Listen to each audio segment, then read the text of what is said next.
I, I want to suggest to executives who have inherited a position at a company that's new to them that they have an obligation to something bigger than themselves, certainly bigger than their shareholders, and that they can do the best work of their lives by really understanding the legacy they've inherited and how to make it meet that challenge of enabling and ennobling the human condition.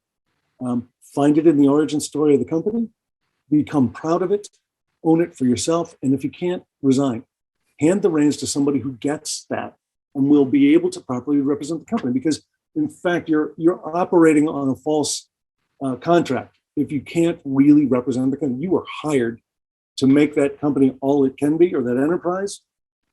That's your first mission. Your first mission is figure out what is that purpose, and not the one that I happen to care about. That's important. I got to find myself in it, but the purpose of the entity must be primary. It is important, not you. You are transitory.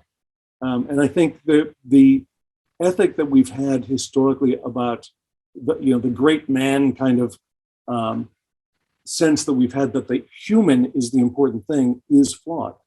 That the United States has had many presidents, and you've had kings, queens, and parliamentarians in the UK, and yet the state survives because it operates on these exact same kind of principles.